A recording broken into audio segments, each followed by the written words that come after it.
What surprised me was how many people said, "What does SOV stand for?" And because they're first off, their head, they think of when they, SOB. The reason why I chose SOV as a name, and I think this is important for any business, is to have a name that explains what you are, so that it's easily identifiable.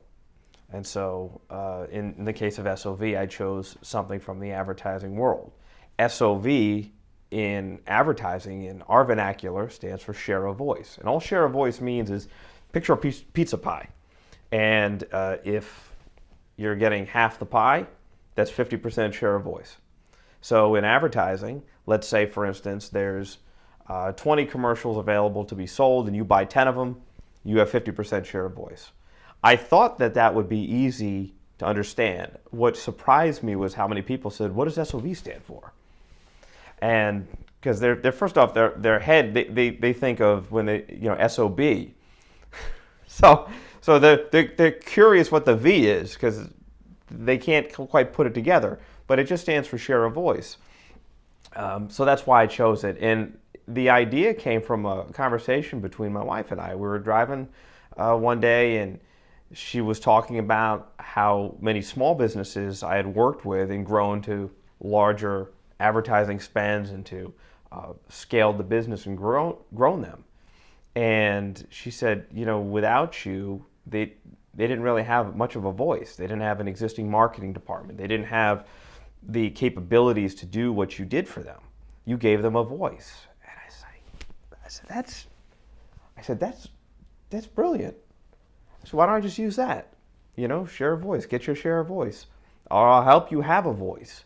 So I went out and I bought the URL mysov.com.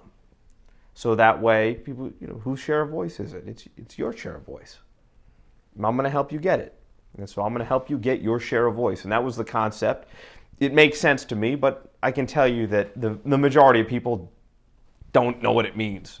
So it probably means more to me than it does to anyone else. And in advertising, I've seen all kinds of names, and there's big corporations that have three-letter initials, whether it's Engage BDR, or it's MEC, or it's and there's massive conglomerates out there that run advertising and handle massive accounts like your Cokes and your Pepsis. And so it doesn't really matter in my particular industry as much as it does in some when you're actually having a product, because I think when you're running a business, you want people to associate the name with a product, and I think it makes it easier to make yourself identifiable and so that people can just get it. There's some products out there where when you see them, it just makes sense. Let me give you some examples of companies that I work with. There was this one company, it was called Stove in a Can. What is it?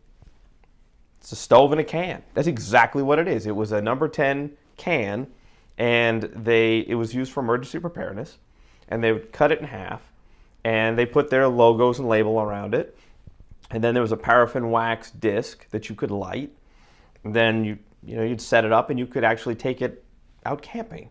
And so if you didn't have the ability to start a fire, it didn't matter. If you could take it out in a wet forest, you just bring your waterproof matches, and there you go. You got yourself a stove so you can cook. It's a stove in a can. And I thought it was a brilliant name because it told me exactly what it was. So I think that's important. In my industry, it doesn't matter as much. I chose SOV, but you can pick any three letters and you'll be like any other agency out there.